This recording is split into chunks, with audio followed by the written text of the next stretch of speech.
উলঙ্গ ছবি দেখবে, নর্তকীর নাচ দেখবে, অশ্লীল দৃশ্য দেখবে। একজনে টাকা পুরায় নিছে এমবি, চারজনে মিলে অসৎ ছবি দেখছে, অশ্লীল দৃশ্য দেখতেছে। এই যে বন্ধুত্ব, মোটরসাইকেলের একজনের তেল ঢুকাই দিছে আরেকজনে, অকটেন নিয়ে দিছে আরেকজন, আমরা ফ্রেন্ড, বন্ধুত্ব। এবার লং ড্রাইভে গেছে, ঢাকা থেকে ছাড়ছে, কক্সবাজার গিয়ে থামছে, কক্সবাজার গিয়ে শুরু করছে, ছাড়ছে, ঢাকা আইসা থামছে। বর্তমান সময়ের একটা উঠতি বয়সের তরুণ যুবকদের একটা নতুন অসভ্যতা, এটা যে অসভ্যতা, বর্বরতা, এটা কোনো যুবতী কন্যা, কারো মেয়ে, কারো বোন, তাকে মোটর সাইকেলের পিছনে করে লম্বা পথ কোথাও নিয়ে যায়।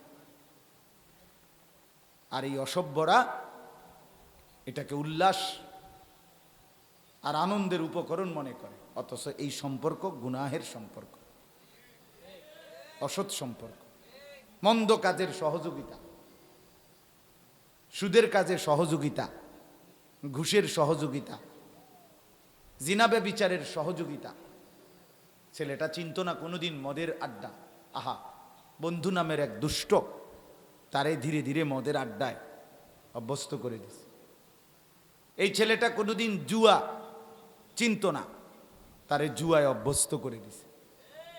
একর ছেলেটা কোনোদিন নারীর ফাঁদে, নারীর কাছে কোনো অসভ্য দুশ্চরিত্রা বেহায়া মেয়ের কাছে তার কোনো সম্পর্ক ছিল না মূলত, কিন্তু ধীরে ধীরে বন্ধু নামের কোনো দুষ্ট শয়তান তারে অসৎ কোনো নারীর ফাঁদে ফেলে দিছে। এই যে সম্পর্ক, এই সবগুলো হলো গুনার কাজের সম্পর্ক। মাঝ বয়সী অনেক আছে, একসাথে বৈশাখ চা দোকানে চলার পথে বিড়ি সিগারেট খায়, টেলিভিশনে নাচ গান দেয়। এই হিসাবে উনাদের মধ্যে সম্পর্ক সব সময়।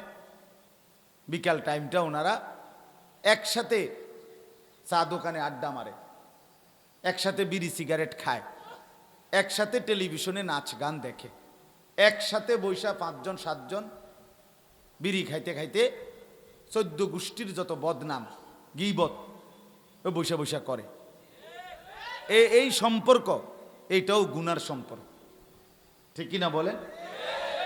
এটাও কি গুনাহের বন্ধুত্ব, আন্তরিকতা, গুনার কাজে। আল্লাহ তাআলা বলেন, আল আখিল্লাউ ইয়াউমাইদিন বা'দুহুম লিবা'দিন আদুব। এই যতগুলো বন্ধুত্ব আছে এর মধ্যে একমাত্র ঈমান আমলের বন্ধুত্ব ছাড়া একজন আলেমের সাথে সাধারণ একজন মুসলমানের সম্পর্ক ঈমান আমলের সম্পর্ক, একজন হক্কানি বুজুর্গের সাথে সর্বস্তরের মুসলমানের সম্পর্ক আখিরাতের সম্পর্ক, হালাল কাজের সম্পর্ক। এই জন্য যত বন্ধুত্ব, তাকওয়ার বন্ধুত্ব, ঈমান আমলের বন্ধুত্ব, আখিরাতের বন্ধুত্ব, নেক কাজের বন্ধুত্ব, আল্লাহ বলেন এরা ছাড়া বাকি সমস্ত সম্পর্ক, বন্ধুত্ব, পরিচয় সব কিছু কিয়ামতের দিন এবং কবরে থেকেই এরা একে অপরের শত্রু, দুশ্মন হয়ে যাবে, দুশ্মন হয়ে যাবে, ক্ষতি হবে।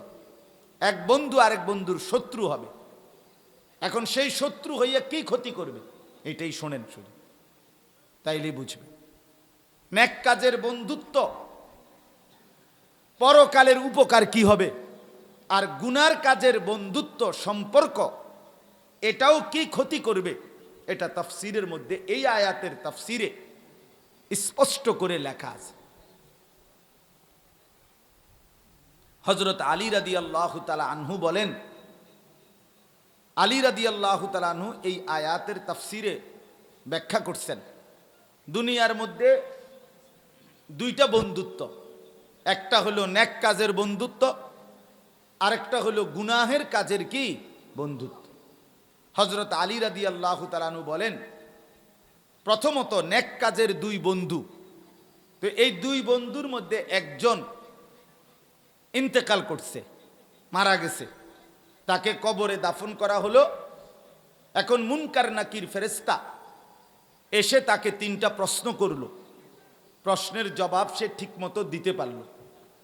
আল্লাহ তাআলার পক্ষ থেকে তখন ফেরেশতাদেরকে বলা হবে, ওয়াফতাহু লাহু বাবান ইলাল জান্নাহ, আমার এই নেককার বান্দার জন্য কবরে তার সামনে জান্নাতের দরজা খুলে দাও।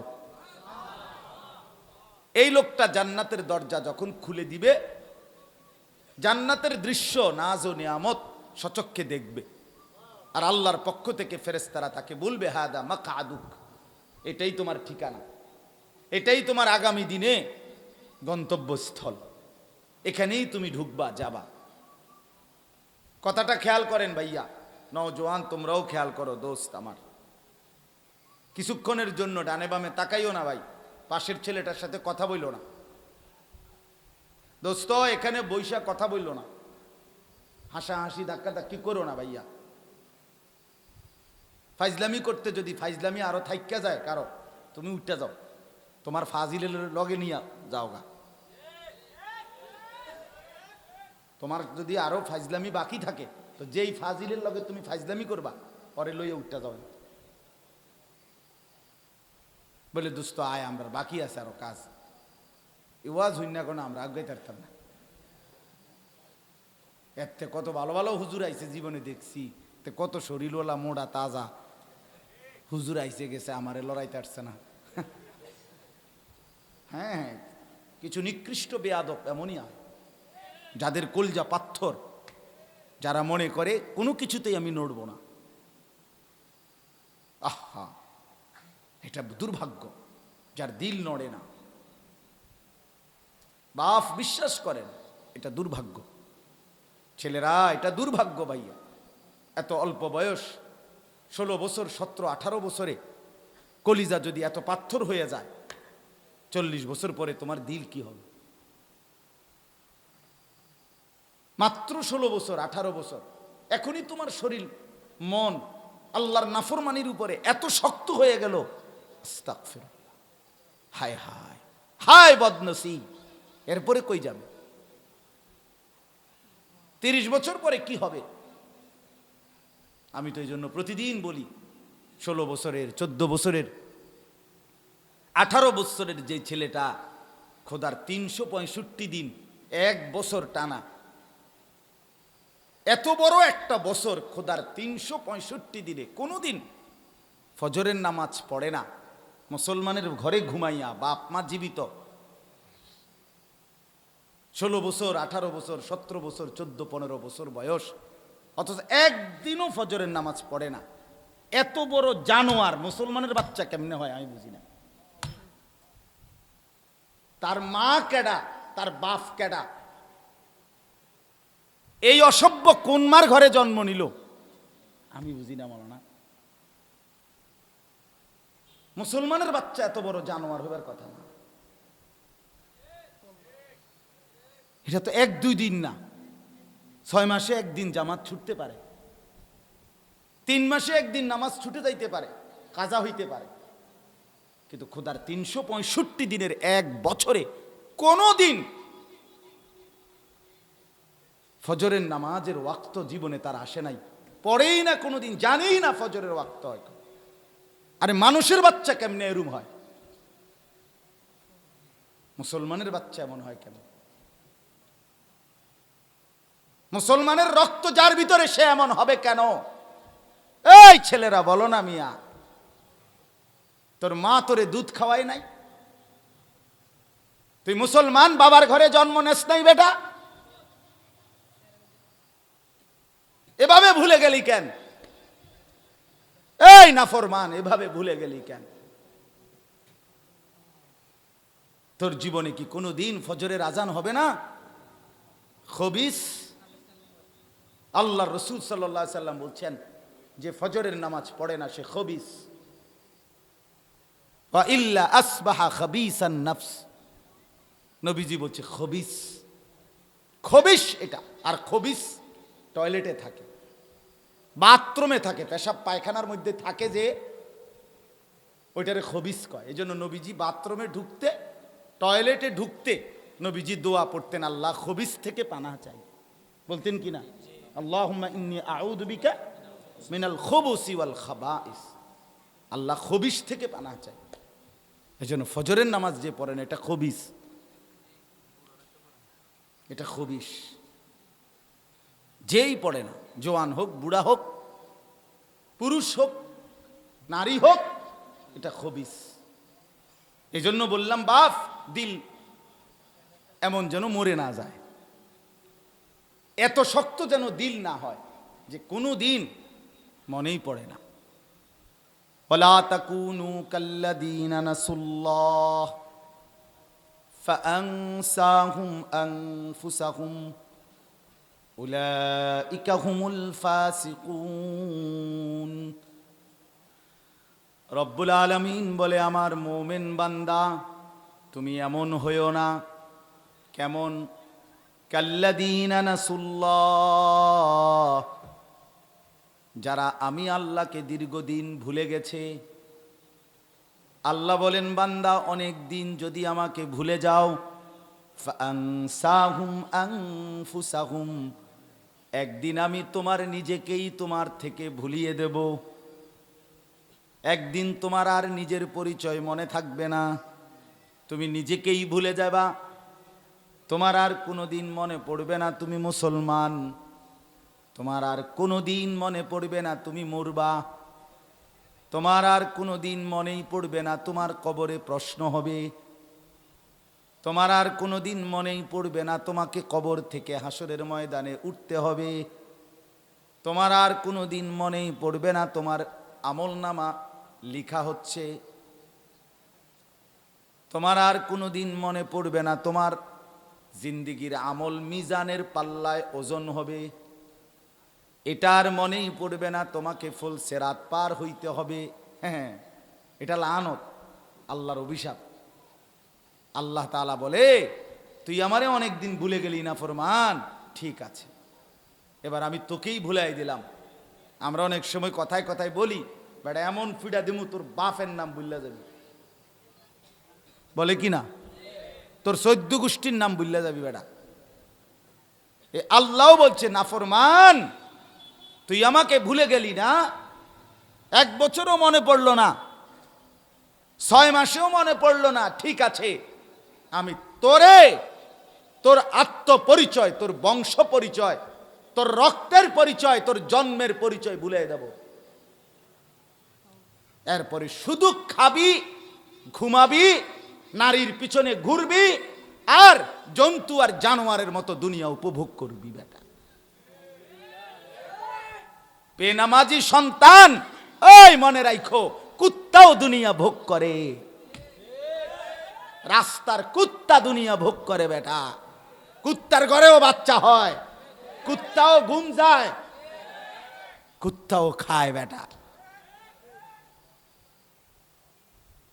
যৌন চাহিদা, যৌন চাহিদা কুকুরেরও পূরণ হয়, এটা আহামরি কিচ্ছু না, আহামরি কোনো বিষয় না। যৌন চাহিদা পূরণ হলো, পেটের ভোগ খাবার চাহিদা পূরণ হইল, লজ্জাস্থানের চাহিদা পূরণ হইল, খালাস, জিন্দিগি ফুর্তিতে। হ্যাঁ, এক এক ছেলে চলাফেরা দেখলেই বোঝা যায়, হেতের হিসাবে হইল যে আমার যেহেতু লজ্জাস্থানের যেই চাহিদা, নারী দেখে মজা পাওয়া, উলঙ্গ ছবি দেখে মজা পাওয়া, অশ্লীল দৃশ্য দেখে মজা পাওয়া, এটা যেহেতু অর্জন হইতেছে, আর কি আমার বাপের ইজ্জত আছে না নাই, মার ইজ্জত থাকে, আমার বংশের ধর্মের ইজ্জত আছে না নাই, এটা আমার দেখার বিষয় কি। আমার তো শাহওয়াত পূরণ হইতেছে, আমার তো শরীর চাহিদা পূরণ হচ্ছে। নাউজুবিল্লাহ, নাউজুবিল্লাহ। এই জন্য বন্ধু আমার, বাপ আমার, আমি এটা বললাম, রাসূলুল্লাহ সাল্লাল্লাহু আলাইহি সাল্লাম সরাসরি ডাক দিয়ে বলছে, যুবকের প্রতি নবীজির কি পরিমাণ মহব্বত ছিল, নওজোয়ানদের জন্য। আল্লাহর নবী বলছে, ইয়া শাবাবা কুরাইশ, হে কুরাইশের যুবকগণ, এভাবে ডাকছেন, গুদ্দু আবসারাকুম ওয়াহসানু ফুরুজাকুম। নবীজি বলছে, হে কুরাইশের যুবকগণ, তোমরা তোমাদের চোখ নিচের দিকে নামাও এবং তোমরা তোমাদের লজ্জাস্থান হেফাজত করো। যুবকদেরকে নবী, ইয়া শাবাবা কুরাইশ। নবী সাল্লাল্লাহু আলাইহি ওয়াসাল্লাম বলছেন, ইয়া মাশারা শাবাব, হে যুব সমাজ। এভাবে ডাক দিস, হাদিস, বিশুদ্ধ হাদিস। ইয়া মাশারা শাবাব, হে যুব সমাজ, মানিস্তাতা মিনকুমুল বাআতা ফালিয়াতাযাওয়াজ। তোমরা যারা শারীরিকভাবে এবং আর্থিকভাবে বিবাহ করার সামর্থ্য হয়েছে, তোমরা দেরি করো না, জলদি বিয়ে করে ফেলো। বিবাহ লজ্জার বিষয় না, জিনা লজ্জার বিষয়। কথা বলেন না কেন? বিয়ে কোনো গুনাহ না, পরের মেয়ের পিছনে হাঁটা এটা গুনাহ। বিয়ে না জায়েজ না, বিয়ে আল্লাহ তাআলার হুকুম, রাসূলুল্লাহর সুন্নাত। বিয়ে ইবাদত। নবী সাল্লাল্লাহু আলাইহি সাল্লাম বলেছেন, স্বামী স্ত্রীর মিলন, স্বামী স্ত্রী মিলিত হওয়া, জৈবিক চাহিদা পূরণ করা, এটা পুরাটা আল্লাহর রাস্তায় সাদাকার সওয়াব। ওয়াফি বুদআ আহাদিকুম সাদাকা। রাসূলুল্লাহ সাল্লাল্লাহু আলাইহি সাল্লাম, এটা লজ্জা না, এটা অপমান না, এটা বেইজ্জতি না। নবী সাল্লাল্লাহু আলাইহি সাল্লাম উৎসাহিত করছেন, কোরআনে আছে, আনকিহুল আয়ামা মিনকুম, তোমরা তোমাদের অবিবাহিতদেরকে বিবাহ করাও। কোরআনে আল্লাহ নিজে বলছে, মিয়া সাহেব যদি অভাবের ভয় দেখো, অভাবে পড়ে যাবে, বিয়ে করলে সংসার চালাবে কেন, আল্লাহ নিজে বলছে, ফাসাউফা ইউগনিকুমুল্লাহ, অচিরেই আল্লাহ তোমাদেরকে ধনী বানায় দিবে। এটা কোরআনের আয়াত, সূরা নূরের আয়াত। হযরত ওমর রাদিয়াল্লাহু তাআলা আনহু তিনি বলতেন, ওমর রাদিয়াল্লাহু তাআলা আনহু বলতেন, তুমি বিয়ে করো নাই, অথচ তুমি তোমার অভাব দূর করবা, এটা কিভাবে সম্ভব? এখন টের পাইবেন বক্তা আসতেছে। আমি তো আপনারা যাতে নড়াচড়া না করেন এই জন্য আমরা স্থানীয় বক্তারা মাঠটা ধরে রাখলাম, আরে টের পাইবেন এখন।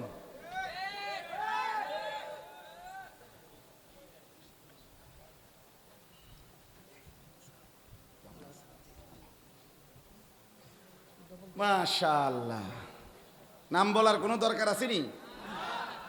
হাসিটাই তো বলে দিছে কে না? মাশাআল্লাহ, আল্লাহ তাআলা ভরপুর বরকত দান করে।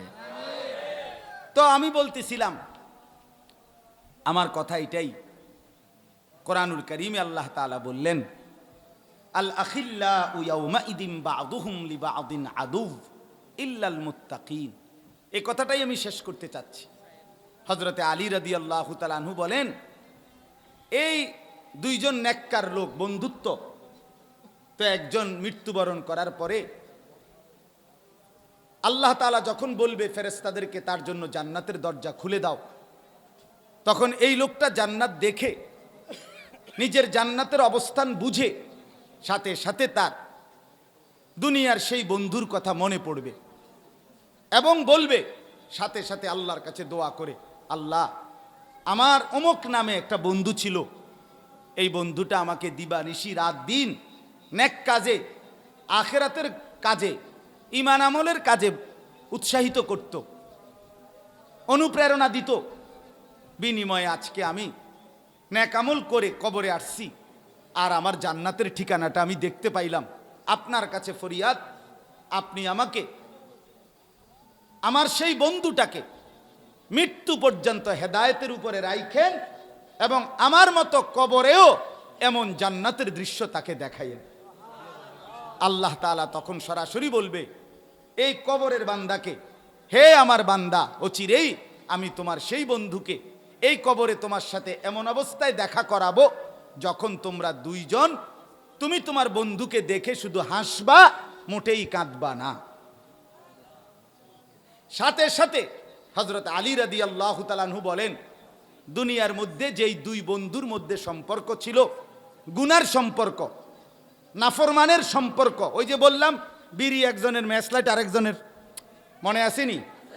মোটরসাইকেলের একজনের অকটেন ঢুকাই দিছে আরেকজনে, মোবাইল একজন, এমবি দিছে আরেকজন, এই যে সম্পর্ক। দোস্ত আমি আছি না, আমি থাকতে ফ্রেন্ড, বন্ধু বন্ধুর জন্য যদি আমরা কিছু না করতে পারি, আমার টাকা যদি তোর উলঙ্গ ছবি দেখার জন্য খরচই করতে না পারি, তোর মোবাইলে যদি এমবি দিতে না পারি, তো আমার বন্ধু কি আর?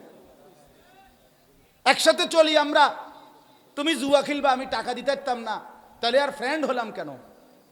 বুঝেন না কথাটা? একসাথে তুমি চলি ফিরি, তুমি নেশা করবা, আমি টাকা দিতাম পারতাম না কেন? আমরা বন্ধু না? এই নাফরমানির বন্ধুত্ব।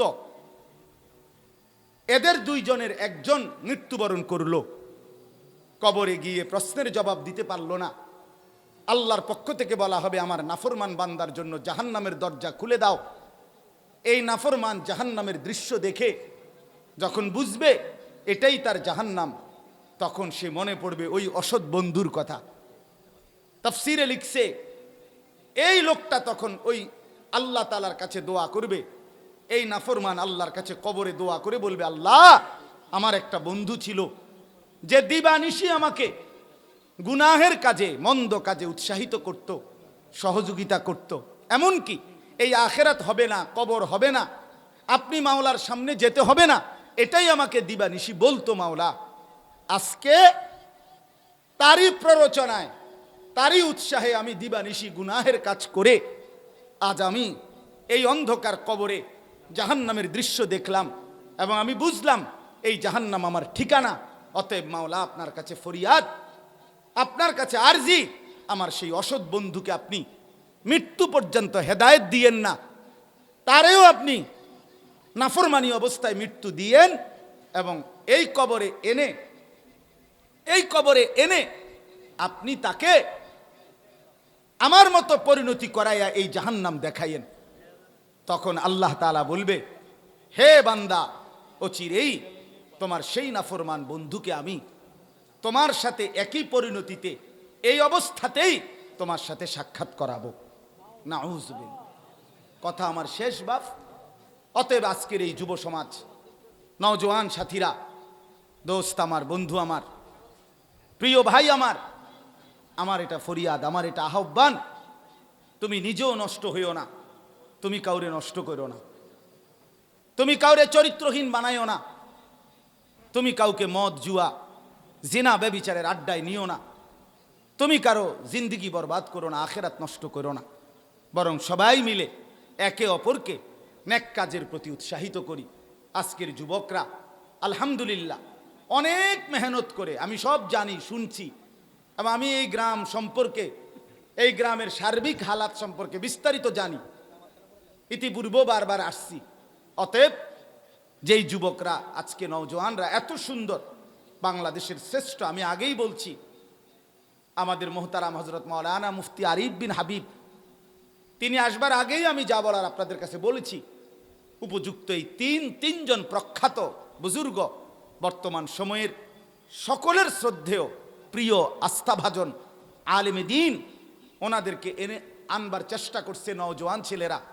আল্লাহ তাআলা তাদের এই মেহনত, তাদের এই চেষ্টাকে সর্বোত্তম বিনিময় দান করেন। বাকি যুবকরাও তাদের থেকে শিক্ষা নিয়ে সবাই মিলে এলাকা, সমাজ, গ্রাম, পাড়া, মহল্লা উত্তম আখলাক দ্বারা, উত্তম জিন্দিগি দ্বারা গড়বার চেষ্টা করি। একে অপরকে ঈমান আমলের কাজে, আখিরাতের কাজে উৎসাহিত করি। আল্লাহ তাআলা আমাদেরকে তৌফিক দান করেন, কবুল করেন। সকলেই বলেন আমিন। সুবহানাল্লাহি ওয়া বিহামদিহি, সুবহানাকাল্লাহুম্মা বিহামদিকা, আশহাদু আল্লা ইলাহা ইল্লা আনতা